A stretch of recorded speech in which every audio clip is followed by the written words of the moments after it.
Yengbira Punapu Sarson the Ceremony Pig News Ki Sayol say Agenda Manipura, Taram Noksari. Can say Agenda Manipur ki topic say are we being divided? Habish the Akui say Maset Machet Tahalabra, Habagi area, the Nekara, the Lakun Harkanda, Initian I am na interlocutor, Pistoxiki interlocutor, Oriba, Arden Rabisi, sincere Oide, Puxen Sing de Lunana. Amaga Maset Tananaba, Amaga Kaibung Tananaba, Policy Shani Hana Initian I am the Stars Tobani, Aduna, live of the Ujuik final round of talk say 30 faster, Adum Loyaba Highness Udum Pasu Panari, Panari Murik State, Karimka and the Manipuri stakeholders encouraging Kaurakpa, Aduka meeting Tobagi area, which is lately. Some says final round do European Tanka European, so in a hierarchy, Yogda hierarchy, Habagi, Mot Pungung Nobsule. Aduna live of say Maroina divisive policy tasing Sanabazala in a Senate SARS Toreba Arenda sincere Oidi Harisi frustration nama Madudi separate flag separate constitution Amatan Badu Yam Kana Yada Punto Pahabite Goming Saitiki Maduidu Madugi demand to fulfill over Namoi Habagi Yamna denial mode Amahek Hovedum Layer Ado Hosic Lagna Maroina NSNIM in case Yautraboga Naga Pexi sign Torubu Yafi Moli, Habigi Amsulady at the same time 28, 29, Lakado Batang, Konipan, Kumapanda, interlocutor Arenda Bina, Dilida, Amukhana, Atopa, NSNM, Lani, Eduga, Naga National People's Political Group, say Naga National Political Group, Kisubi, say Ton Unabagi area, Amadum 28, 29, the Dum Lady, and Hosipog the 30 pasta, Lurabia, High Aduga NSNM, interlocutor sincere with the Habigi Sarjum Lady. Maswai since a cook Kanazanaba, Adugo Tasing Tasinamasi, Loshalam Dai over Hapet Ningai area do Labra, Oirabra, Habi Batana Cook Kanazaba and Daniel, Lincoln Brigade Sing Day. I yet think the public Sarang Tem Manobi, Koiran Taba, retired IPS ni, I had a Tamuno Wutaran Moxeri, Tamuno, Oil Lincoln Video, Arambam Noni, Assistant Professor, Department of Political Science, Department of Political Science, DM College ni, I Noni Ram Noxeri. Aduga Noniki Oida I hate yet the Tanga Minister, Aribum Robindro Sharma, editor, Ponapam Delini, I Tamu Robindro Sutaram Noxeri. Yanan say, Tamunobi, Maroina Punksindakeda, Wangang Bada, they were Hantaki, Maroina, Pistoxi Matang, the Gang Guanda, Facebook, the social media, Yamna, Heidi popular over area, Hirel Chapi area, Sulaj lady. Overall, Huzik Maroina, Nagatox as a whole, Pistoxi, Kamai Ubi, Tamu Shaitagi, Aduga learner. In a sense, I am Yam strongly. Sarjam Tori with the RNWC sincerity to divisive policy ma Sanare Habagi area see Kamai Ubimasi in a Senduna in a Senate over men demand Hypertamaruna Yam number one delicacy separate flag separate constitution Ado I do Piba Piru Habagi signal of Pango to the Kitan frustration give a meme to Tabra Kamai Ubi framework agreement Habasimak Sarat division the Hopane. Okay. Sina Adum Loybo division Adum Lakeni. Hey. Framework agreement Habasi Muibaz Kangibani, India government Ju Kangibani. Some Naharabada Manipur Tugaji Haven and Ideology. Hey. Framework agreement Kangde, and a Kochudum Lere Manipur Punamak. I doctor and Adum Lere. I dimasi Kaining and Kanje. Manipur Gilamji Machet Yen, Loy Rabat Tarik Taraba. Me Sigit of the Hayeni, Pu the Hapo Putoro and Tarabon Tamzivauda. I call Kangde, Habisi, I call Sonman and Ideology. That is wicked on Torijan, 100 take the work coina, I call the hierarchy Karahai, Kangde, Karahai, Karim Yaudi and High Lere. At the Hujik Sikarino, Kanadorje. I coin see the Kanari about the ID Lakning the Vanishang Haradi, Karigino, Karim Kana Rodova. Naprum made the cousin Shikato Dorneva Koje, Nasiki Sibudi Aina, Koi Kanavasi, Nasa de Coina, Momento Jerry. A coin at Todori Liara. My framework agreement doing a side division Torga Manipur to guide the Sakrabani. At the Hujiksi Kanbay have a point Kara and a Kanjabale. My Tori Yanida Kanjaki Karle. Legal position, historical position, or Hojuki political position, Homes Yabani. Adu Hujiki it is too late. Kuntrama to the fixed story. A coin of memorandum Pishil Karikana Hidori. Memorandum to historical position Yaudavani. A quite listing of home should have a history memorandum the Obum Toy. Arige Akogi Sidida legal position the Yahumtoy. UT Posiditis juris. Treaty Anina Makto Herba Manipurgi area, the Inchim of Shopero, United Nations level one. Adu 1762 Henry Verrell's Treaty, Sida Quingakton Legre. ꯑꯗꯨꯗꯒꯤ ꯑꯃꯨꯛꯁꯨ ꯍꯧꯖꯤꯛꯁꯤ ꯑꯗꯨꯒꯤ ꯆꯍꯤ ꯆꯥꯝꯃ ꯂꯩꯔꯒ treaty of ꯌꯥꯟꯗꯥꯕꯨ 1626 आर्किबल Campbell British की मनपुर निथौ गंभीर सिंह ने ट्रिटी बर्मा की यावरगा ट्रिटी अनी लेरब मनपुर की लमसे पृथ्वी की पॉवर यारोय है यूनाइटेड नेशंस खंगब लोनीको यूटी पोसिडाइटिस जूरिस लेजग्रे मसी पुनमक लेबदो अखोन हुजिक करी कनादा करी हायरोनी पार्लियामेंट लेरब मैम करीम हाइबिखिदे हुजिकसु हाइद्री मनपुर सरकार लेहि मैम करीम हाइबिदे हुजिकसु Hydari अदोरगदी memorandum PB मतमसु Loyare लेत्रे Kanasu पाररोय Adiga अनीसुब memorandum नतबा अखोगी 2004 दा मी लाख 3 पन चतखिबा अदुमाइना चलगा थामे ममांगदा अनीगी मनांग चलहोरगदी हाइस मणिपुर सि यारोय दोरी इरांग हौदोरे इंडिया दे यावरोय बा हेरकदो माले फ्रेमवर्क एग्रीमेंट सि लपतब थगिजि हारम याबने अदुसु लेत्रे एनीथिंग याद्रे हेबको अखोगी थबकसे अदुदगिदी अखोइना special session of the parliament assembly फमनिंगेबा अदु एमएलए हुमफुन चंगगा अखोई पॉलिटिकल खेरबा अखोई खंगदे अखोई मणिपुर की मिनी येलहु मिनी मैतै मचानी और एनीथिंग अदुनी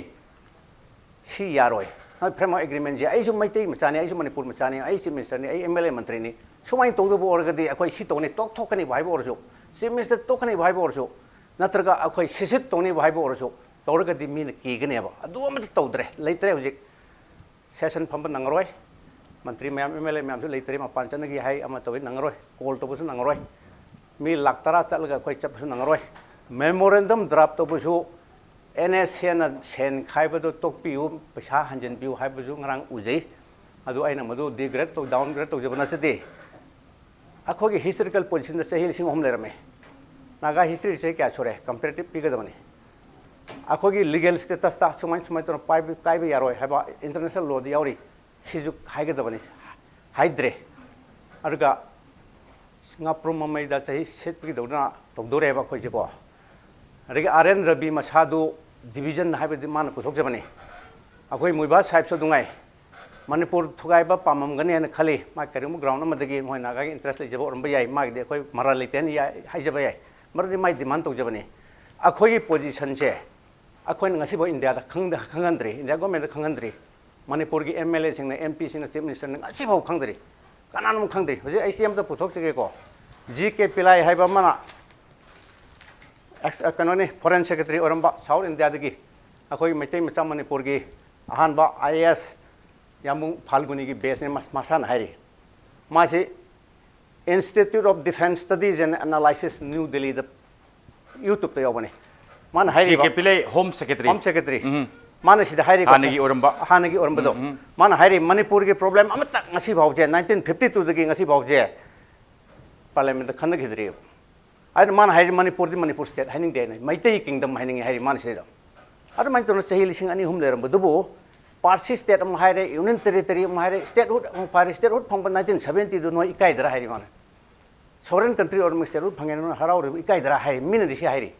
सोल्यूशन दि पार्लियामेंट खनो पार्लियामेंट खन दबन ने नो मांगजबदो मणिपुर की इशू म तंगसी फावदे नन पार्लियामेंट खन खिब लेतरे फजना खनरबदि प्रॉब्लम अम त लेदो GK Pillai Institute of Defence Studies and Analysis New Delhi हाइरेबो इस क्लियर इंडिकेशन मणिपुर की इशू से करेबो कांदा पार्लियामेंट जौन पुखटपिनब मी लेत्री रिप्रेजेंटेटिव होजि फोगदो उगिदि हाइबि एरिया नु सब नाय कांदा तामोई मथंग नाउनो उमलाक्सगे नोनी कमाई उबि बारोइना इंटरलोकुटर से नॉट सिंसियर हाइबने अदुगा डिवाइसिव पॉलिसी में प्ले तौले याम स्ट्रांग एलिगेशन इन नेशन आइमना आरएन दबिदा थमि वफम से एट द सेम टाइम मसवाई एरिया से मरोइना सेपरेट फ्लैग सेपरेट कॉन्स्टिट्यूशन दु यादबदन मरो कांदा इनेशन द फ्रस्ट्रेशन अमा फीलिंग दु उबिब्रा अदुगा at the same time centre की साइड की अदुम पुश तो माली हुजि हाइरिसे कइनो हाइ कान गवर्नमेंट मे sign Naga pact even without NSCN IM से पुश अब दुम तो वन नो याउसु दुम तोकतोकनी अतोपसिंग साइन तौ नो याउसु हाइबि एरिया मा मसि टाइम्स ऑफ इंडिया की रिपोर्ट की मतुंगिननी नतरना टाइम्स ऑफ इंडिया साइगी having a role of mouthpiece of government की एरिया दु उबिब्रा करिगु मखरदि पुश तोगदि माले कन्न नमजनबा 31 फोगदा अक्टोबर फोगदा वारी साबा लोसनबा याबगी करिगुंबा मम्मी सिंग उबिब्रसने नोने मसिदा हुजिक अहानबो वांगलोने थंबिखिबदसु आई ताजाहोय अदो आइना हुजिक थमजनिंगबसे टॉपिक से डायरेक्ट लाक्सगे आर वी डिवाइडेड हाइबनी अदु अरगदी अखोय वी से कनानो डिफाइन तो ओमचंग वी हाइ तारगदी ngasi स्टूडियो जिगी ओइनदी अखोय हाइबदुनी अखोय हाइबसि मणिपुरनी नंबर 1 अदरे मणिपुर से मेचे खक्तगी नते हाइबसे नंबर 1 आई सेंदोकचगे होय मसी अखोना आर्गुमेंट तो मतमदा नागा की इश्यूज नेना मतम एनएसएन आईएम की इश्यू नेना मतम मसी कोई काउबी यादवा प्रपोजिशन नि मददी when we say we it is inclusive of every community अदुगी political tolerance लाइबम change अखोना argumentation तोबदा अमसुंग Naga की question से deal तोबदा number 1 position अदना हौजे जीकेपी लाई के केनोसिसु याम इंटरेस्टिंग होय जीकेपी लाई न लौगे पोजीशन से याम इंटरेस्टिंग होय जे आइना थमजनिंग बसे रिटायर तौर कांदा लाखिबा स्टेटमेंट अमनी which is very very doubtful हाना महाना सर्विस तौरिंगेदा सिगी पोजीशन जी लौरम तारगदी probably political issue मा government की साइड थोम बयाय अदुबो महा रिटायर तौर काना सिगुंबा इंडिया न मणिपुर लाले हाइगदम निगा हाइबसु मा हाइकिम नि स्वाइसिदा हाइबदी हिस्टोरिकल रॉन्ग्स याम तौकी हाइदन मान हाइकी बोन रिकॉर्ड लै अदु तारे लाक्चनिंग बसी आइकोइना सिगुम स्टेटमेंट सिंग नैनव मतमदा लाइबा कॉन्टेक्स्ट टेक्सी खर मुन्ना नैनवम चंगी नंबर 1 अदु मसाई डिवाइड एंड रूल की पोट सिनी लाक्तोइसी आरु डिवाइडेड हाइसे मणिपुर की मियाम सिगी मरकत लाइबा चयन बसे आइकोइना सिंजरीब्रा नत्रगना गवर्नमेंट ऑफ इंडिया की पॉलिसी ना मथंग मथंग लाखिब्रा हाइबसे क्वेश्चन अनि सिनेब तौबदबु अहान बगी पाउखुम ओइरगदी आइडिया मणिपुर हाइबसे दम इ खुदिम यावी हाइबसे हाइबा ngamdraba आइकोइ डिवाइडेड ओइरे हाइसे मको याबिरस अनिसुबदा गवर्नमेंट ऑफ इंडिया हौजिक लाइबा फ्रेमवर्क एग्रीमेंट पनबिखि बसेदा आइगी रीडिंग द फ्रेमवर्क एग्रीमेंट से आरएन रवि न पीखिबा स्टेटमेंट सिंग जी आमता कॉन्स्टिट्यूशन ओइतेबा अदुगा एनएसएन आईएम न पीबा स्टेटमेंट सिदि अमुक्सुम आरएन रवि न पीबा स्टेटमेंट जी कॉन्स्टिट्यूशन ओइनदे हाइबदि मानदे खुदमना 3 अगस्त के 2015 के फ्रेमवर्क एग्रीमेंट से आरएन रवि न हाइबसे it is just a frame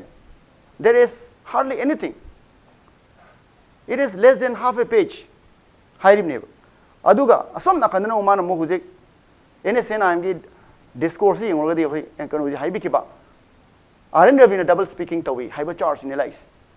adu adari ngasai we are we divided haiba sida ai anoba we am ga hapsani madudi naga we is enable ai problems haibadi we is hujikti context naga gi ne haibadi NNPG amasung NSN am gi मागी diverse होने लंबी में चनरक पसिगी debate cine वखन we high तारे सी मतंग सिदा तबदबो सिगी we जे नागागी मरकत लाइबा खेनबा से अखोई Manipur गिसु idea Manipur अमा लेब्रा अदो मी योबा मियाम गोबा हिस्टोरिकल अंडरस्टैंडिंग अमा अप्रोच अमा पीबा ngambra हाइबसे अखोई नैनो मतम नमासी पुखत्र तारगति मसी अखोन खनेजी मिते म्याम खनरगा मणिपुर सुमाइन तगदबनी हाइबदु तागदब लेबनिना मसी याम इंक्लूसिव ऑफ आइडिया अमदो अखोई यावी अदु टॉलरेंस अखोई द ले हाइबसे अखोई उटपता अदु अडे लाक्चनिंग बसिंग असाइगी हौजे एनएसएन आईएम अमसुंग गवर्नमेंट ऑफ इंडिया की लाइब अनफोल्डिंग रिलेशनशिप सी फ्रेमवर्क एग्रीमेंट की ममांग दसु याम लाइक्रे 1960 दा नागा नेशनल पीपल्स कन्वेंशन सिगा government of India agreement sign तौने अदु मधु स्टेट रूट फंगी 1963 दा आर्टिकल 371 ए लाई मोय रिजर्वेशन नत्रगना मोय की राइट्स मैम लहोवी कस्टमरी नत्र नेचुरल रिसोर्सेस की अनि शुभ 1975 दा पीस टॉक लाई अदुरसु एनएनसी की ममिंग दा अतोपा फेडरल गवर्नमेंट ऑफ नागालैंड का गवर्नमेंट ऑफ इंडिया का सही तौने अदुदम मो कमाई तो है कंदा गवर्नमेंट ऑफ इंडिया कॉन्स्टिट्यूशन से इंडिया कॉन्स्टिट्यूशन की मखाजा अखो पीस तो चथगनी हारोदे मोय मसिन मरते यानदब लाखी असुमना तौन 1980 दा एनएसएन आईएम हाइबा मक्ति नत्रगा एनएसएन आईएम एनएसएन हाइबे थोलकपनेबा खबलांग मुइबा अमसु आइसाक सुची अदुगा कोन अमु मसी थोलकिबे मरमदि कइनोदा अनक्वेश्चनेबल सॉवरेनिटी ऑफ द नागाजी फिजो न पोजीशन लो यादि हाइबदगी मोय अहुमजि सावरकपनेबा एनएनसी मोय थोलकपनेबा अइना हाइजनिंगिबदि 1980 दा मकोय अहुमना लौगिबा पोजीशन द्रि मोय अमदि हिंगौरिबा दैट इज मिस्टर मुइबा की पोजीशन दि 1980 दा मान लौगिबा पोजीशन दो ngasi जुदुम मान हाइबा सेप्टेम्बर के लास्ट वीक दा पीबा याम साउन पीबा स्टेटमेंट जिरदि फ्लैग ने कॉन्स्टिट्यूशन ने सॉवरेनिटी ने याउद्रे कोई वारी दे तोकनी हाइबगी वाफम पोखलए अदु दारी सिगी वाफम सिगा मु आरएन रवि नम कई हारे एनएसएन आईएम की एटीट्यूड से यामना डिस्टर्बिंग ओबा एटीट्यूड अमा लेरे हाइदन माना अमो हाइग्रे 2019 के सेप्टेम्बर लास्ट वीक ता हाइबदी एनएसएन आईएम ना शेडो ऑफ द गन की मखादा नोमैगी मरुमदा पिस्टो गसे बार्गेन तौदुना लेरे अमसुंग मकोइना डिले तौबने जे बोल जे इखं खंगुदना एनएसएन आन काउशल लखरे अदुइदि कइदौरे वी हारिबा नागागी वी इज द उजि कॉन्फ्लिक्ट सी उबा फंगे खoi 25 सेप्टेम्बर अगस्त October ngarang nahan haiba tare ngarang nahan gi NSN I am gi former atoke launcher amana NSN I am the resign taro NNP jo ni yaurga ne mana 17 followers or yaugre adu tari tamna naga gi wi gi manung da su लाइबा development सिगी मतुंगिना खाइदोकनबा अमा लाई अदो अखोइना newspaper source ताबदा मखोइ केमदगी म्याम जो थि फंगदब खोतब लाई खोली हाइबस लाई अदना आइना टेंशन लब थमनिंगबसे अखोइना NSCN IM अमसु नागाई क्वेश्चन जी यंगबदा आर वी डिवाइडेड हाइबसे in the context of Manipur अमा यंगबा याय नागागी मसेल द थोललिबा कॉन्टेक्स्ट मजु यंगबा याय अना टेंशन लबदा आइना हाइजबा याबसे हौजिक NSCN IM गी framework agreement की मतुंग अमसुंग existing peace talk की मणिपुर करी effect तौरकदगी अखोई वे से divide ओइरब्रा हाइ तारगदी मसी अखोई वे सिदा पुनसलग लेनिंगबगी अपामबदुमदी याम कन्ना असि खोलावमा रैली अमा चतना organization सेंगतना याम होनबा मुई अनि सुबदा हौजिक याम apprehension अमा अकीबमा पाखटपा अमा कई थोकदगी हाइबदगी अदुगी चिंगनबा अमसु लेइतब नते असुमना तौदुना अइना खंजबदा आइडिया मणिपुर से करिनो हाइबसे पीस टॉक से क्रिटिक तौबद नतब अखोई पाखली हाइबद नतब ऑल्टरनेटिव आइडिया मणिपुर अमा सिगी मतंग सिदा लुप सिंगसिना नत्रगना गवर्नमेंट ना मसी अखोई सुमाय हिंगमिनरदी यानी अखोई मणिपुर दोई लाकपिरो मरमदी NNPG अमसु NSCN IM को पूरा कॉन्ट्रास्ट ने उ फंगेबा सिगी जंक्चर असिदा मणिपुर गवर्नमेंट ना अखोई की NSCN IM की पॉलिटिक्स से करी ऑफर तौबा याबगे can we handle this issue politically and can we resolve अखोई की मणिपुर की लेवल दा मसी पॉलिटिकल पार्टी सिंगना खनरगा अप्रोच तौरगा करी करी सेंबोक सेंयुन तौरगा अखोई मणिपुर से पुलप लेमिनबा यागदगी हाइबो वखलोन से पॉलिटिकल पार्टी सिंगना गवर्नमेंट सो अमसु अखंगाई सिंगना मसी पुथोगम थोइ हाइ जाय थम पुथोगम थोइ Samsung cannot remain as a silent spectator for long so अखोई साइते सुदुम involved तो वी responsible low वी है area नीजक रिएक्शन हाइदना अखोई पखल लावबदो अदु नतब मंगांग नबी ताइतो लाव नतब अखोई सुमाइ तोरदि लेबि आनी हाइसे no नतब we can live like this idea one Manipur की idea दा push तौरगांदा inclusive Manipur अमा कमाई लेमिनगदगी है अदु वफम जे कनाना हुजिक ngasi kana हाइंगम दोरिगे yes yam फजबो हंगनि yam फजबो कनोने क्वेश्चन ने तावर रविंद्र as a whole हुजिक मरोइना लाइसे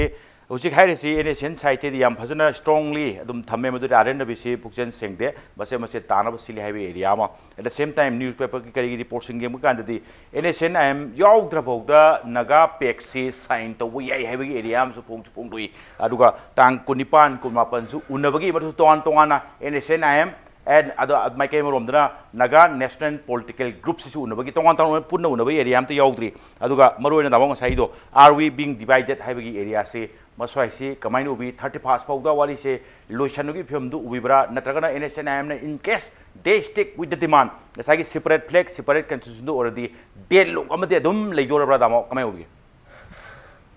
31st October se Rabina Padma Magday Tengadabani. Nasagi Rabi last statement said 18 October gitu lawe kanuge akogi Kohimada mogi Nagaland stakeholder mayamama ga unaraga wari sar batungda dubidang ka thop statement ni modern mana haigi base stipulated time haibani apiba matam ki manungda apiba matam se koina loruk pa ya base Prime Minister na tha hungi manungda loisin ba pami hena man mamangda haigi bado madu July tang kumga puntaruk swaida yan hana man Nagaland da governor la matungda haigi bani ada gasagi hojik 35 se kadom dei la kono maduma kanu tawdre aro tha hum gi matam jo idi hen gabra bamdi mana 26 ta pi statement ni Prime Minister na tha hum da loisin ba pa me se mitu da pi badi na te Prime Minister kanu se mamang de pi mani hajari ba ada 26 dei para ba ngarang tha hum di complete oi gre ada tha hum di da loisin ba pami hai ba tha hum da oi gidre sima swai thamjari ba thawum gi sima poi thodon ki ngai oide maru thawum do haure ar kuntha ba do ji tawgada tawroi tra hai basi ekoi da kanu di leire jamna apprehension di leire masi gi kan to ba tang ko pang ko apan da wari sari khoni hai ba kholi blai mayam se soin tawgadra tawroi tra hai ba gi pot ma adege kanu gi Times of India gi NSCN IM jaudra tawni hai ba pot ma are muksum ga sai gi Naga National Political Group na NSCN IM ga yana da wafam karana maram orga ekoi Nagagi kanosi lotion na thambaji chumde na magi ekoi convener kariga ekoi kitobi aduna hai bam slei adu moi gi di yeng bada anytime ekoi di yare sign tawrosi moi na pantha do moi le jawrosu hai bisu moi na hai baga sap manari ne moi da yana da moi le horosu hai bi podama are batang se mo gasai jo ko gi koi professor time tak piri yana hanna kano si kano Shillong एक्कोर्ड यानदब कांगबुदगी थोले मोइबा होय थोलागा 1980 दा NACN जी form तौरे सी तौर मतुंगदा 89 Saida NACN जे मुकाइरे 88 दा मतमदुदा अखोइना तागिबसे मुइभा से Manipur दगी army ने helicopter ने दिल्ली दा पुई हैबगी कनो मुसो खोइदा तागिबली मपानी खबर फोंगरप लेगी अदाई दगी मोसे तौनबे याबा हानबे याबा मोइ फराम हानग्रे त कन तौरे अदगी तोंगा तोंगा सकरे खबलांगी अमा NSNI बा अनि सकरे होजिसे मु NSNI एमबीसु खबलांगी सु तोंगा तोंगा होजि कितोबी हारिबा सिमक्सु खबलांगी जे किदि ओरमिने अखोइना नागालैंड दा मोइगी इंडिपेंडेंस डे म याउ चपदा खबलांग मसादि लागते माना बपुंग ओइबा कनो लोग तौरिबनि मतमा जेनरल सेक्रेटरी इकोइ गुदना माना खबलांगी ताथु एरा मान NSN के मा ओइरेन तौनोगी बदि NSN के जो मचेत मचेत मुक तागरे अरे IM जो मचेत मचेत मुक तारे तौरिसे हुजिक मोइना NNPG दे याउरिबा नागाला लोग तरेत से NSN बपुंग ओइ NSN दे काने पोंगतने याना हलबा NSN दगी पुलम बदगी सुम कारक पक NSN के मुक सकिबा के दे खरम कारक पा IM दे खरम का सुमाइन तौरगा मचेत मचेत लाइसी मसीसु ngसागी divided rule policy do yes oidoi dab dinati oidoi ne adagi ko ge kano si peace talk si hanan ho si kano ge ko ge united front government Devi Gorana prime minister matam ho mamang da congress government matam dagi initiative budi lorga lakpa aduga hek ceasefire agreement sign tawna si ceasefire tawna de go ane taw matam dudi Devi Gorana matam ne ada Devi Gorana yana na mai matam du da happy ba kanu si interlocutor se kogi lei hidraba kogi ex minister Swaraj Sushma Swaraj ki husband Swaraj Kaushal adune ma hapo matung da kanu ki Atal Bihari Vajpayee government la matung da moi gi mi ma Padmanath Bhaya mo hape ade Padmanath Bhaya gi matam se ro kan congress government la ka da kogi kan RS Pande Ajit Lal amuk lei ro re manga subani hujiga arena bi lai se ado sab mana pone a Padmanath Bhaya gi matam da so amagi matam da moi se adum si kamai tor ga kanu sima akoi without precondition wari sanare sovereignty sima sungai yaro si da government hai bole re sovereignty ai bisi moi demand edu sovereignty du piri ga law wari sa to so ani to ro re aduna ngasai gi ani sida sum negotiation torok matam sida akoi ge Manipur के नागाता बल्लम Singh पुल्लगा greater Nagaland Arunachal Pradesh को यावरगा CMBM लाखरे मधुगी कनोसिमा अखोगी Manipur की मियाम नाई ताई कनो तौबदगी कन्न oppose तौबदगी सिमा clear ओरे याउद्रे हुजिक ना कनोगी अखोगी मणिपुर की टेरिटोरियल इंटीग्रिटी दा बाउंड्री दा होगदो होंजिन तौबा सेमदोजन तौबा वाफम सिमा लेइत्रे हाइसिमा बोइने स्वाइरे अखोगी कनोदसु मियाम सु थाजब लेरे सिदा अदे हौसी अमुक लाइसी अखोगी ऑटोनोमी पीबगी वाफम अदगी पान नागा कल्चरल ग्रुप हाइब्रा बॉडी हाइब्रा मोय अदुबाउदी अखोगी चीफ मिनिस्टर का हाइब को तौबदा अखोगी सिख कांगुगी अखोगी Gurdwara Prabandhak committee all India ओन लेजबा अदुबाइना कल्चरल बॉडी ओन लेबा ओबियाई हाइदना अद मोट पे जावे होय अदु बहुत ऑटोनोमी वाफम दु लागदे अखोगी टेरिटोरियल इंटीग्रिटी दा बाउंड्री दा सोक्तगसु मदु कोड सोल्व याबा पोट अमा अमुक लेरे प्लस अखोगी कुकी की CSO सिंह नंगरांग नान थोकियो प्रेस तो नबदा करिगुंबा सी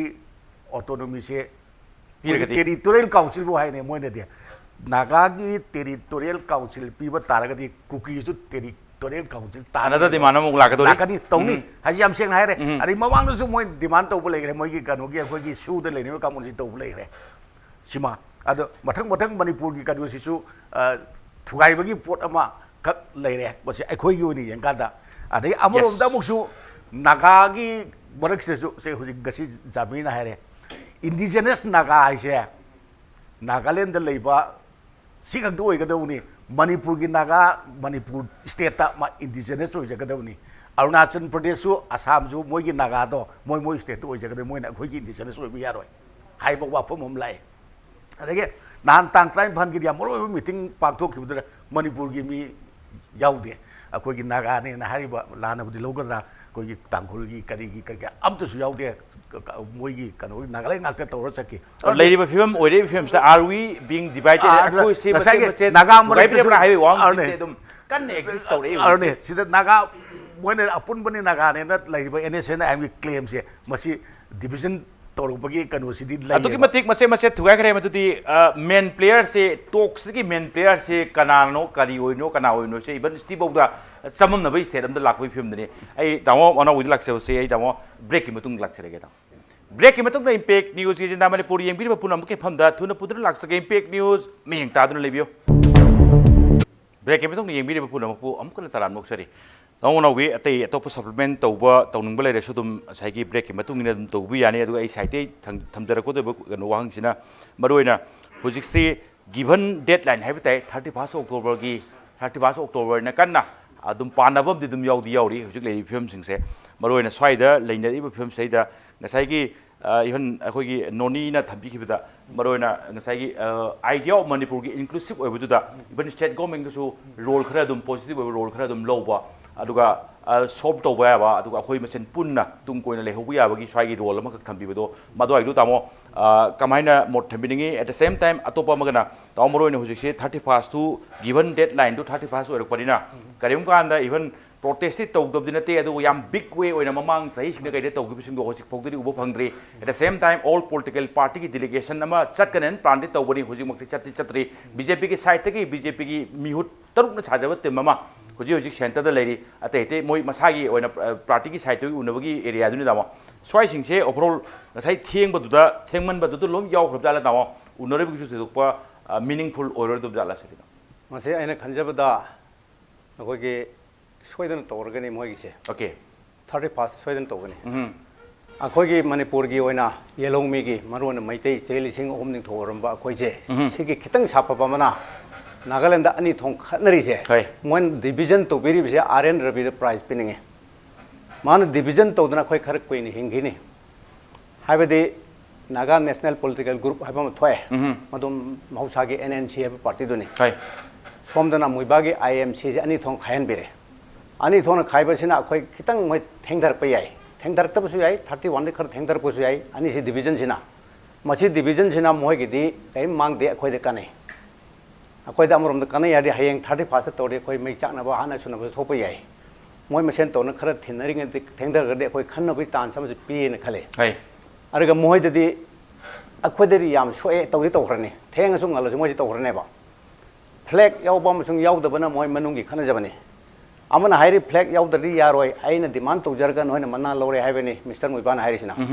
आइना डिमांड तौजरगा नोइना ngरang तसंगा मना लौरे अदु आइना ngमदब यारोय हाइबेनी ममान मुइसिना अदुगिसु अदुम अखोइदि दुम मांगेबो फ्लैग यावबो यावदबना मबानी खनजरसुनो अखोइगिदि मांगे फ्लैग यावदना साइन तौरेन खलसे अदु अखोइदि दुम मांगे अदुसु मरमदि कल्चरल काउंसिल हाइबर करिनोम तौरकदोरि बमोना सोइदना मैप ते अखोइगि लेहोगनी तमेंगलोंग सेनापति उखरुल चांदेल करीम कायरोय मैपते दुम लेगनी दोखोंदी मोइन तौदोरिबा एटलीस्ट कल्चरली पाताना इन पाइबा युमधंग नबन दोखोन तौदोरिबनेबा तौदोरिसे मोइना आहान स्टेप द तौदोरिसे कल्चरल इंटीग्रेशन सिदा समचलंगनी अनि सुबदा एडमिनिस्ट्रेटिव इंटीग्रेशन चलकनी मथंग द पॉलिटिकल इंटीग्रेशन चलकनी मथंग मथंग मथंग स्टेप बाय स्टेप लाकदबनिना मोइदी अखोइदी मांगे कल्चरली हानचत खेबा मथंग मथंग ला खोजि मांगेबा अरुग हुजिक फिरान पाइबा अरुगी कॉन्स्टिट्यूशन लेबा हाइरि मबानिगी तसलने अदुब एन रिजल्ट ते अखोइदि याम सोयानि मक्से अखोइगिदि फ्रेमवर्क एग्रीमेंट सि तौबसिदि मोइगिदि डिवीजन नामगी एम दा तोराबने नरंग नानजि आइना फंगो पाउदा आइंगोंदगी नि टेलीफोन तोरैसे द वायर गाना अखोइ गार्जियन दगी नागागी सही कुनि थोइ स्ट्राइक तौजरे स्ट्रगल तौजरे 1977 दगी नोई मैतेन येसिन बिन तौरसि करिनो हाइगलेने अखोइने थुगाइ तारे हैना हारे मरुदे अखोइने थुगाइ बनते मोइगी यूनिक हिस्ट्री हारे अखोइदि वंडरस हिस्ट्री ले 3000 इयर्स रिटन रिकॉर्ड 2000 अनरिटन 3000 ले अदु अखोइगी हाइदर का नोना तौरसि अखोइने येसिन बिरिब्रसिबो हाइबदा नोइ इंडियाना खंगदब नत्रा हाइबदा एस अदुदि खंगन बियो इंडियादा पार्लियामेंट खंगन बियो खबर इबियो हाइरगा आइना लानबा ताखरे कोइने हाइगरे अदुमाइ तौदन लेजखरे अदुमा लेजखरसनो अदुगा होजिकि ꯃꯣꯏꯒꯤ ꯁꯤꯗꯤ ꯁꯣꯏꯅ ꯇꯧꯈ꯭ꯔꯅꯦꯕ ꯃꯔꯝꯗꯤ ꯃꯣꯏꯒꯤ ꯀꯪꯒ꯭ꯔꯦꯁꯅ ꯄꯥꯜꯂꯤꯉꯩ ꯑꯣꯏꯔꯣ BJPꯅ ꯄꯥꯜꯂꯤꯉꯩ ꯑꯣꯏꯔꯣ ꯃꯅꯤꯄꯨꯔ ꯊꯨꯒꯥꯏꯕ ꯍꯥꯏꯕꯁꯤ ꯏꯟꯗꯤꯌꯥꯒꯤ ꯑꯦꯖꯦꯟꯗꯥꯗ ꯂꯩꯕ ꯃꯥꯜꯂꯤ ꯃꯔꯝꯗꯤ ꯃꯣꯏꯅꯗꯤ ꯁꯥꯎꯕ ꯌꯥꯏ ꯏꯟꯗꯤꯌꯥꯅ ꯕ꯭ꯔꯤꯇꯤꯁꯀꯤ ꯁ꯭ꯂꯦꯕꯔꯤ ꯃꯈꯥꯗ ꯂꯩꯔꯤꯉꯩꯗ ꯑꯩꯈꯣꯏꯗꯤ 200 yearsꯀꯤ ꯏꯟ ꯑꯦꯗꯚꯥꯟꯁ ꯁꯣꯚꯔꯦꯟ ꯀꯟꯇ꯭ꯔꯤ ꯑꯣꯏꯔꯕꯅꯤꯅ ꯃꯁꯤ ꯍꯥꯏꯖꯤꯟꯕ ꯅꯠꯇꯦꯕꯀꯣ 1497ꯗ ꯀꯌꯥꯝꯕꯅ ꯅꯤꯡꯊꯧ ꯅꯨꯃꯤꯠꯇꯒꯤ ꯒꯝꯚꯤꯔꯁꯤꯡꯅ ꯁꯤꯕ ꯅꯨꯃꯤꯠ 1993 ꯐꯥꯎꯁꯤ ꯆꯤꯟꯗꯨꯟ ꯔꯤꯚꯔ ꯏꯔꯥꯋꯗꯤ ꯔꯤꯚꯔ ꯐꯥꯎ ꯃꯅꯤꯄꯨꯔꯒꯤ ꯂꯝꯅꯦꯕ ꯃꯁꯤ ꯑꯩꯉꯣꯟꯗꯁꯨ ꯍꯧꯖꯤꯛ ꯌꯥꯎꯖꯩ ꯍꯦꯅꯔꯤ ꯌꯨꯜꯅ ꯌꯦꯛꯄ ꯃꯦꯞꯇ ꯁꯤꯒꯨꯝꯕꯁꯤꯅ ꯃꯣꯏꯅ ꯀꯜꯂꯛꯄꯔ ꯁꯥꯎꯅꯤꯡꯕꯔ ꯃꯅꯤꯄꯨꯔ ꯊꯨꯒꯥꯏꯕ ꯅꯠꯇ꯭ꯔꯒꯗꯤ one day or the other ꯃꯅꯤꯄꯨꯔꯁꯤ ꯏꯟꯗꯤꯌꯥꯒꯤ ꯃꯦꯞꯇ ꯂꯥꯛꯄ ꯌꯥꯏ ꯍꯥꯏꯅ ꯃꯣꯏ ꯆꯤꯡꯅꯔꯝꯕ ꯌꯥꯏ ꯑꯗꯨꯒ ꯄꯦꯔꯤꯐꯦꯔꯦꯜ ꯑꯣꯏꯕ ꯇ꯭ꯔꯥꯏꯕꯁꯤꯡꯁꯤꯗꯤ ꯃꯤꯟꯁ ꯑꯣꯏꯅ ꯁꯤꯖꯤꯟꯅꯩ ꯃꯣꯏꯅ ꯃꯅꯤꯄꯨꯔ ꯊꯨꯒꯥꯏꯅꯕꯗ ꯈꯨꯠꯂꯥꯏ ꯑꯣꯏꯅ ꯁꯤꯖꯤꯟꯅꯕꯅꯦ ꯍꯥꯏꯅ ꯈꯟꯖꯩ ꯑꯃꯗꯪ ꯊꯧꯖꯤꯟ ꯇꯧꯕꯁꯤꯅ ꯐ꯭ꯔꯦꯝꯋꯥꯔꯛ ꯑꯦꯒ꯭ꯔꯤꯃꯦꯟ ꯂꯥꯛꯄꯅꯤ ꯃꯃꯤꯗ ꯂꯥꯛꯏꯁꯦ ꯐ꯭ꯔꯦꯝꯋꯥꯔꯛ ꯑꯦꯒ꯭ꯔꯤꯃꯦꯟ ꯃꯣꯏ ꯈꯪꯉꯦ ꯃꯅꯤꯄꯨꯔ ꯍꯤꯁꯇ꯭ꯔꯤ ꯀꯔꯤꯅꯣ ꯃꯣꯏ ꯈꯪꯉꯦ ꯏꯟꯗꯤꯌꯥꯟ ꯍꯤꯁꯇ꯭ꯔꯤ ꯄ꯭ꯔꯣꯐꯦꯁꯔ ꯑꯁꯨꯛ ꯌꯥꯝ ꯂꯩꯔꯦ ꯀꯔꯤ ꯈꯪꯉꯣꯏꯗꯧꯅꯣ ꯑꯗꯨꯒ ꯅꯥꯒꯥ ꯍꯤꯁꯇ꯭ꯔꯤ ꯑꯗꯨ ꯍꯤꯁꯇ꯭ꯔꯤ ꯑꯗꯥ ꯍꯤꯁꯇ꯭ꯔꯤ ꯍꯥꯏꯕꯁꯤ ꯃꯣꯏꯅ ꯁꯥꯖꯤꯟꯕꯅꯤ ꯂꯩꯇꯦ ꯍꯥꯏꯕꯗꯤ ꯅꯠꯇꯦꯀꯣ ꯉꯁꯥꯏ ꯑꯩꯈꯣꯏ ꯒꯥꯟ ꯍꯥꯏꯕꯤꯒꯤ ꯇꯥꯏ ꯑꯩꯅ ꯍꯥꯏꯐꯦꯠ ꯇꯧꯍꯧꯕꯗ ꯀꯝꯃ꯭ꯌꯨꯅꯤꯇꯤ ꯈꯨꯗꯤꯡ ꯍꯤꯁꯇ꯭ꯔꯤ ꯂꯩꯕ ꯌꯥꯕ ꯍꯧꯅꯗꯦ ꯀꯟꯇ꯭ꯔꯤ ꯑꯃꯒꯤ ꯍꯤꯁꯇ꯭ꯔꯤ ꯂꯩꯒꯗꯕꯅꯤ ꯑꯩꯈꯣꯏ ꯃꯔꯖꯔ ꯑꯦꯒ꯭ꯔꯤꯃꯦꯟ ꯇꯧꯔꯦ 1949ꯗ ꯌꯥꯅꯤꯡꯕ꯭ꯔꯥ ꯌꯥꯅꯤꯡꯗꯕ ꯇꯧꯔꯦ ꯃꯔꯖꯔ ꯑꯦꯒ꯭ꯔꯤꯃꯦꯟꯗꯣ ꯑꯦꯖ ꯑꯦ ꯀꯣꯔꯄꯁ ꯇꯧꯕꯅꯦꯕ whole territory whole power regulation every tribe community ꯈꯨꯗꯤꯡꯃꯛ ꯇꯧꯔꯒ ꯃꯔꯖ ꯇꯧꯈ꯭ꯔꯕꯅꯤ ꯃꯗꯨ ꯀꯣꯔꯄꯁ ꯑꯃꯅ as a full separate entity ꯑꯣꯏꯅ ꯆꯪꯕꯅꯦꯕ ꯑꯗ ꯁꯤꯅ Naga history Kuki history Muslim history ꯑꯅ ꯁꯥꯗꯣꯔꯛꯄꯗꯤ ꯑꯇꯣꯞꯄ ꯋꯤꯜꯐꯨꯜꯂꯤ ꯇꯧꯒꯦꯅ ꯇꯧꯕꯅꯦꯕ ꯃꯁꯤꯒꯨꯝꯕꯁꯤ ꯂꯩꯔꯕꯅꯤꯅ ꯗꯤꯕꯤꯖꯟꯁꯤ ꯃꯣꯏꯅ ꯇꯧꯖꯕꯅꯤ ꯑꯩꯈꯣꯏꯅ ꯁꯣꯏꯍꯜꯂꯛꯄꯅꯤ ꯑꯗꯨꯒ ꯍꯧꯖꯤक ꯃꯣꯏꯅ ꯇꯧꯔꯤꯕ ꯐ꯭ꯔꯦꯝꯋꯥꯔꯛ ꯑꯦꯒ꯭ꯔꯤꯃꯦꯟꯁꯦ ꯌꯥꯝ ꯊꯨꯅ one day or the other ꯊꯦꯡꯉꯕꯗ 4-5 ꯍꯞꯇꯥ ꯑꯃꯗ ꯑꯣꯏꯕ ꯌꯥꯏ ꯁꯣꯏꯗꯅ ꯇꯧꯈ꯭ꯔꯅꯤ ꯃꯔꯝꯗꯤ ꯃꯣꯏꯅ ꯐ꯭ꯔꯦꯝꯋꯥꯔꯛ ꯑꯦꯒ꯭ꯔꯤꯃꯦꯟꯁꯤ ꯎꯗꯦ ꯍꯥꯏꯔꯤꯀꯣ ꯀꯅꯥꯝ ꯎꯗꯦ ꯍꯥꯏꯔꯤ ꯐꯦꯛꯆꯨꯑꯦꯂꯤ ꯎꯗꯦ ꯍꯥꯏꯔꯤ ꯑꯗꯣ ꯑꯩꯅ ꯃꯐꯝꯗ ꯊꯤꯖꯕꯗ ꯑꯩꯗꯤ ꯎꯔꯦꯕ ꯋꯥꯔꯗ ꯑꯃꯐꯥꯎ ꯈꯠꯅꯔꯤꯕ ꯃꯣꯏ NSNIMꯒ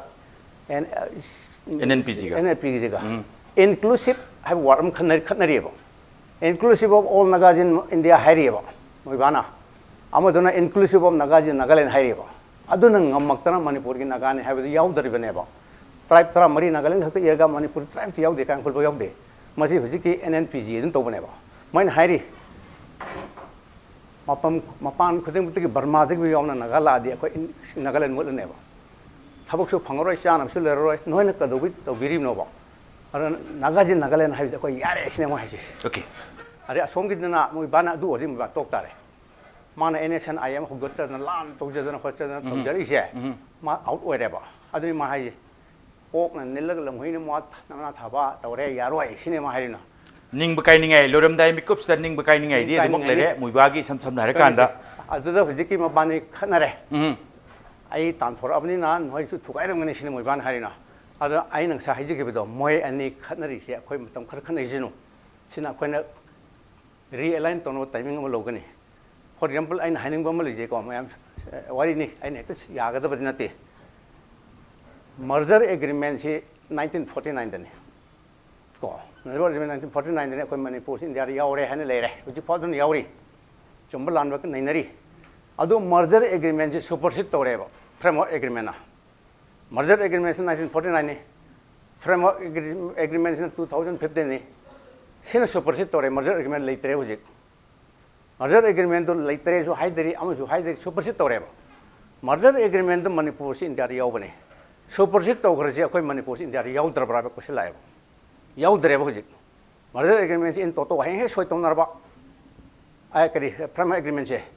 si soi tonaragadi hek soi tonaba nutar Manipur ji India yaudre lo yare framework agreement da khoni yaukibani kari merger agreement yaukibani 1949 da madu supersede torga 2015 gi framework agreement si chanare en soi torri numitu da ko India yaudre indana tan thora en lor jomaram lite aro re khoi na sage khoi noni na haigibu da hana point mani sijo India de yauri sinona tan thora amina ko to haibra pre merger status anjelo haibra non tan thora kone khone nate natraga framework agreement si to ge lan gre haigebra mogi choice hangbu yaiba adugi mathang da ko hingnan line namani ko mase matam leri hojison mari mangani leri MP hoji MP ani leri ko gi babananda sahib ka RK Ranjan sahib ka leri mabani jo hangbu yai hanganbu yaiba framework agreement si sina merger agreement ka abanatra ka abo de ko pre merger status anjelabra ꯅꯣꯏꯒꯤ ꯆꯣꯏꯁꯅꯤ ꯍꯪꯕ ꯌꯥꯔꯤꯕꯀꯣ Okay ꯇꯥꯎꯅ ꯋꯤꯒꯤ ꯀꯣꯏꯁꯟꯁꯦ ꯑꯩ ꯅꯣꯅꯤꯗ ꯁꯨꯝ ꯄꯨꯔꯛꯁꯦ ꯇꯥꯎ ꯃꯊꯪ ꯅꯥꯎꯅ ꯉꯥꯛꯁꯦ ꯇꯥꯎ ꯑꯃꯈꯛꯇ 1 second ꯑꯗꯒꯤ ꯑꯃꯅ ꯑꯩꯈꯣꯏꯒꯤ ꯃꯨꯏꯕꯥꯁꯦ ꯊꯦꯝꯕꯒꯤ ꯃꯇꯥꯡꯗ ꯅꯥꯒꯥ ꯍꯤꯁꯇ꯭ꯔꯤ ꯃꯅꯤꯄꯨꯔ ꯍꯤꯁꯇ꯭ꯔꯤ ꯍꯥꯏꯅ ꯅꯩꯅꯅ ꯁꯤꯠꯇꯣꯛꯑꯒꯅꯦ ꯅꯥꯒꯥꯁꯤꯗꯒꯤ ꯃꯅꯤꯄꯨꯔ ꯂꯥꯛꯄꯅꯤ ꯄꯨꯂꯞ ꯄꯨꯂꯞ ꯍꯥꯏꯁꯤ ꯈꯪꯉꯕꯅꯤꯅ ꯂꯣꯡ ꯇꯔꯝ ꯁꯣꯂꯨꯁꯟꯗ ꯃꯁꯤ ꯃꯟꯅ ꯆꯠꯊꯁꯦꯕ ꯑꯗꯨ ꯃꯇꯝ ꯆꯪꯒꯅꯤ ꯍꯧꯖꯤꯛꯀꯤꯗꯤ ꯑꯊꯨꯕꯤꯗ 2022 ꯏꯂꯦꯛꯁꯟ ꯇꯧꯗꯣꯔꯤ ꯃꯣꯏꯕꯥꯁꯤ ꯎꯈ꯭ꯔꯨꯜ ꯂꯦꯞꯍꯜꯂꯁꯦ ꯃꯥ ꯆꯤꯐ ꯃꯤꯅꯤꯁꯇꯔ ꯑꯣꯏꯍꯟꯁꯦꯕ ꯑꯗꯨ ꯄꯨꯜꯂꯦꯕ ꯁꯤꯁꯨ ꯄꯣꯂꯤꯇꯤꯀꯦꯜꯂꯤ ꯁꯣꯔꯠ ꯇꯥꯔꯝ ꯁꯣꯂꯨꯁꯟꯗ yes ꯑꯗꯨ ꯑꯩ ꯑꯦꯔꯤꯌꯥꯗꯁꯨ ꯑꯗꯨꯝ ꯏꯟꯀ꯭ꯂꯨꯁꯤቭ ꯑꯃ ꯑꯗꯨꯒ ꯑꯥꯏꯗꯤꯌꯥ ꯑꯣꯐ ꯃꯅꯤꯄꯨꯔꯗꯨ ꯇꯁꯦꯡꯅ ꯍꯤꯡꯍꯟꯁꯤ ꯍꯥꯏꯔꯒꯗꯤ ꯍꯥꯏꯕ ꯑꯦꯔꯤꯌꯥꯗꯨꯅꯤ ꯑꯣꯖꯥꯅꯣꯅꯤ ꯃꯔꯨꯑꯣꯏꯅ ꯑꯩ ꯁꯥꯏꯗꯒꯤ ꯊꯝꯖꯅꯤꯡꯉꯤꯁꯦ ꯍꯧꯖꯤꯛꯀꯤ ꯇꯥꯃꯣ ꯑꯃꯅ ꯊꯝꯕꯤꯕ ꯉꯁꯥꯏꯒꯤ framework agreement tu tasing sign tong ragadi matam amagi merger agreement du gi potu artha thuibra leiribra haibagi area ma natragana khoi pre merger status lomda masana dum hanbei phim lakra adu pokhum tang pamduni aduga ai side gi hujik se leireiba division sina maram orikanda division sini tamu na win thambi se framework agreement hek sign tong no ba duk de dum division se dum leikrabani mase tugai area se adu division sina automatic leirak pasina maram orikanda who is the main player haibagi question ama lakta natre even NSNM yaudru naga pek sign tonobagi area am so injale sam naraga aduga this juncture say the yamna former chief minister Nagaland is oiramba Sijame and himself served as a governor of Odisha su oirabani man haibasi redefining once again redefining the Naga indigenous haibagi area ma like say is it a big insult to the leader NSNM leader Muiba kai wafam thambi ai sigi round sidi yam intense we haningi kai no da akoi daumana min thamgi ba sida ai agreement agree to matang su yaw ado yam disagree to su ko yaw jani hoi khudamana har kan da daumana wafum khar sinagi haidi akoi masen hanarani ga haibo gum bagi wafum khar pan gi male adai di peace talk si da ate ai da podcast nate kai gi no haida di aina hajaningi di manipur da hojik lai ba si community marak ta di hojik kaimta misunderstanding unkhana ba akoi amta leite number 1 ko number 2 हानसु सुम वाथोक्सिंग थोके तौब मतंग जे कोई उखरे को अदुबु अखोय communal ओइब मोंग the community अमदना थबक तौखिबसि अखोय थेंगनद्री हाइना नादो फरे अदु आई लाक्सिगे आई बथन on लाक्सिगे तामो आई मासु गसाई के समोय represent तौगिरि मिना आई खिता लाक्सिगे हो समोयना आई impose तौजे दे मागी opponent तुम फोंग दोन से हाइजेर बताओ आई तामोय ना ऑन लाक्सिगे तामो प्लीज गो अहेड नोने नेक्स्ट पॉइंट अखोना मणिपुर की एग्रीमेंट मैम साइन तौ मैम पल्लिको मसिदैस अखोय मणिपुर ओइना दुम साइन तौखिबा there was no mention of any community right अदना एग्रीमेंट से मेते एग्रीमेंट नते हाइतारे तौबदो मर्जै वाफम से कोई याम खनगे सिगी शोरूम सिगी शो से दसो कोई याम मर्जै मदा खनगिबला आई मर्जै ngатং ले लाक्सिगी तौबदो वाइना आइडिया ऑफ नागा के वी की वाफम पुखली टॉपिक्स ते को आइडिया ऑफ नागा की मागी फ्लो हाइबदी अवाट प्रसिंग ने होजे फोंदो रहिसे खुदमन एससी जमीना इंडिजिनस पीपल हारगदी मणिपुर की नागा सिंग चलोय हाइरेसे मसी मागी आइडिया दर हानदगी फ्लो म लेके खुदमन 1929 दा ब्रिटिश दा नागा सिंग निंग तमगे ना सेल्फ डिटरमिनेशन डिमांड था कंदा कुकी में सिग्नेचर और मेना होजे हाइनरिसिने हाइबदी आइडिया दो यमना फ्लक्चुएट ओवर आइडिया म ओहि मतमदा ngasi adugi same problem do sahi चाम मुख फारक तोरब कांजिदा सेम प्रॉब्लम थोलेब हाइबदी मागी ओइबा होय तामनो से हाइबी फजम यावबी हाइबदी नागा में यामजे लोइना नागालैंड पुरागे एकोमोडेट तौब ngमगनी हाइबजे नागालैंड की नागासिना उबंगम दे अन एससी जमीर की मागी स्टेटमेंट से तामनो हाइबी माइना एससी जमीर की स्टेटमेंट जादु कॉन्टेक्स्ट से येंबे आइबा अदु बाइना सिगे एडवांटेज दा सिदा याम फजव होम थोइसे मणिपुर हाइबल लमसे कम्युनिटी अम खक्तगी नते याम इंक्लूसिव बोय करिगिनो the future of mister Muivah future of any community for that matter akhoi manipur se lei heb maram de akhoi mangno hi thoi sine atoba akhoi na lamam da akhoi chalu ke ha yarakti heb ene sen ge thoi pos adu dadi akhoi ge manipur se yam pajam akhoi ge adu ge already accommodation leiba adu hojik NSNIM amasung laiba peace talk ki matang ina akhoi na kitang fundamental poram khang do lei khudamona hairakanda agreement se 1997 da august ki tang ma da sahi tongna matam da khuyek pinam da bangkok da tongna matam da masidi NSNIM and government of India haibne adu hojik twist of the story di hongi ba story di NSNIM ga hogi da ba talk amoina chat khi do gi moma hojik lai adu ergadi laiba conflicts su masi ekoi manipur gakta gi wafam nati ne khali conflict se peace talk ta sanction lo bada ahan Bangkok declaration ki swai lakko matam sida IM ga government of India sahi tong ground ahum dani amana condition amta yautana ani shubada mapan lamgi country amada aduga ahum subada khulai di pura surrender tawgiroi haibadi area confined or thamgani haibisine tawbudabo si ground tax loroi extortion tawroi ene sena amna machina wafam sing background legra kan madak ground rule kai rakhiba government of India side ground rule kind allegation to ba NSA na amne su ground rule kind NS allegation to no basi Manipur am chaw watho ke am lai gre ai na lakching badi aroi bata hauzik naga gi am inclusive oi ba 1929 dagi saglu ba manglan do 2019 laka de am exclusive oi re hauzik hai badi yam na punsil laga to godabani habi ho da hauzik yam na kai raga to godabani habi home chat khreba khudam oi NNPGC yam chaw example amane okay I no de hauzik mari to phari malego I mi anjung do logic ke adu eta gadi ai lakchani ba se Manipur ke naga sing sing lambi am chatloina inthorok pi wafum sine tawbada hauzik lai sina RN Ravi ke statement government of India statement nadi NSN I am yaudra su peace talk je conclude tawrani haibisine ai namuk sida hapchening ba se hauzik Manipur da lai security khoi na khoi lera khuluk ngasi jo koin thokchar bu jaram mi myam lebo oi something is going to be happening at Tamo Happy Yani. Fair delay. Government of India is thinking something and they're trying to do something. Toba the way 31st October, see that the Loreni Habidi, Adugi, Kanotumate Hajan, they cannot 22 years, Pig Rava, Wafum Mamada, Ninu Nimu, any Habigi, Achoba, Penomdi Torokodo Mande, still, I think there is going to be some politics. Politics, yes, Kumang Chauchana. Politics is like Gini. Adu Etaradi. Aina Tanjazi Hani is it's not Meitei and Tangkhul politics. It's not Meitei and Naga politics. I could wholesomeness to. Adu given a ultimate option neighbor. Kaino had a symbiotic and organic relationship of labor.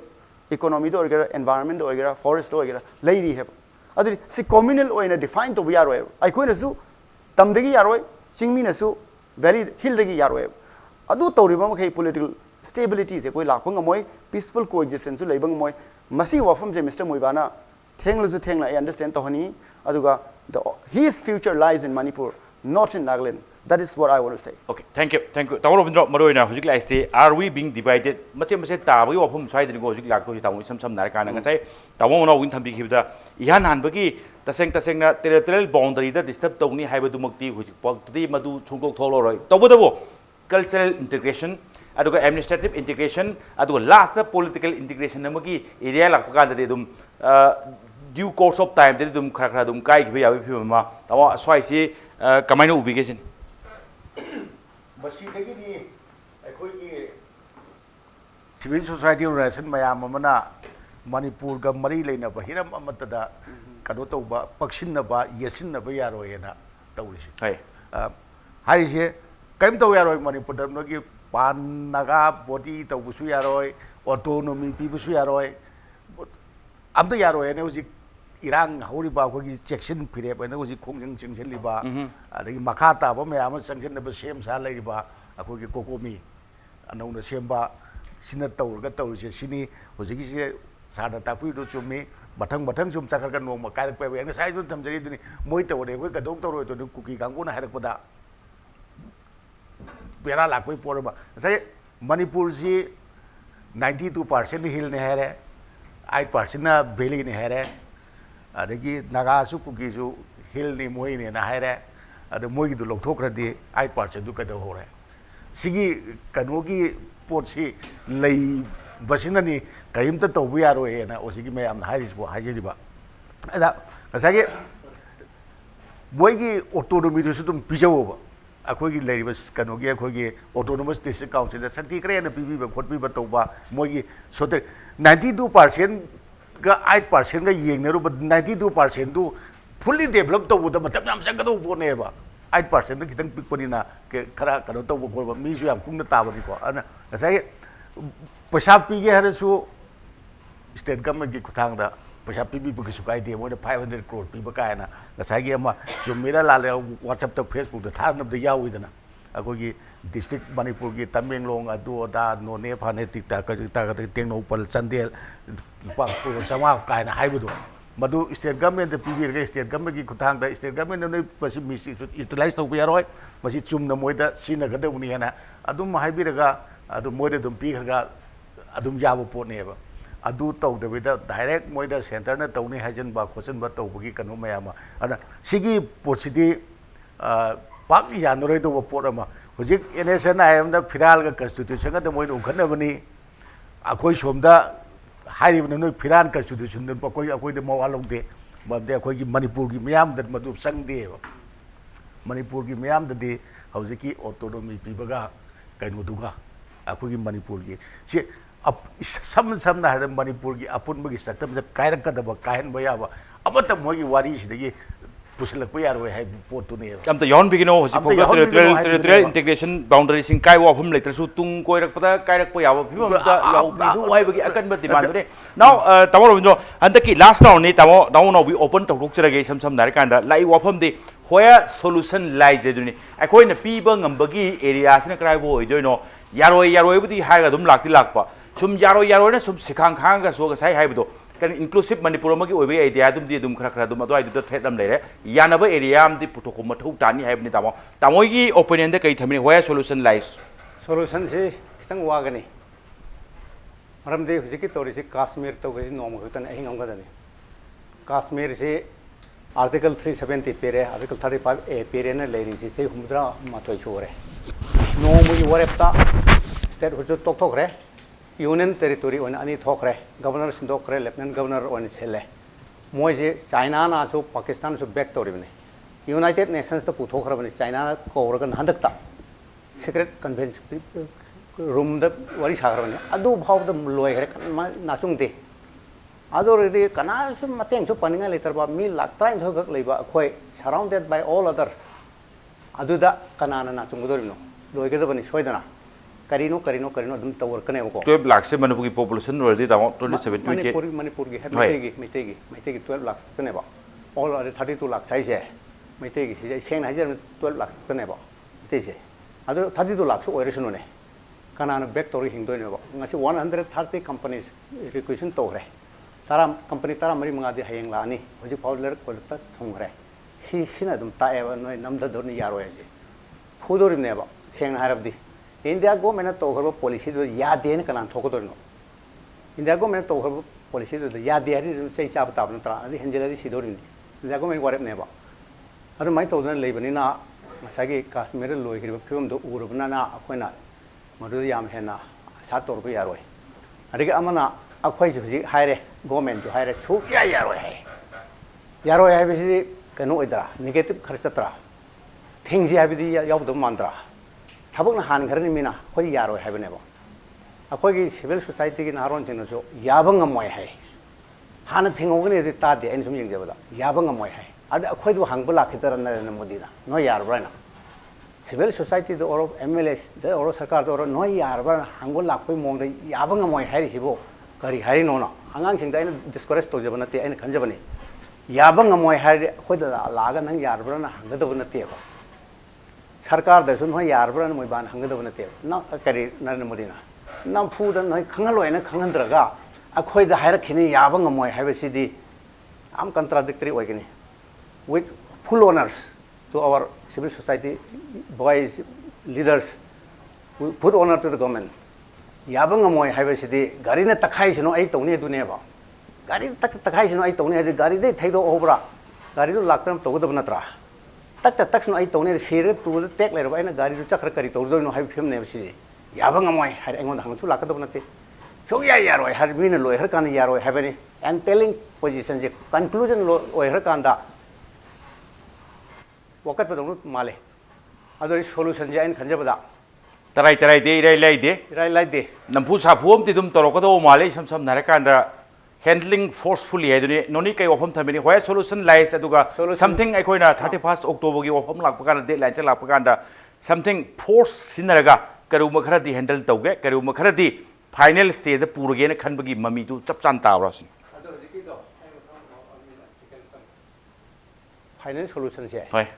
होजिक से अखोइ उरबनेबा दुम नेबा खोजि येंगवदा 3000 years निथौ अरमेदनि पामना सही समा सोरबा चनी सोरबा chain न पुरगे चले नंगंदा असोन मनि पामना चारा हेलबमना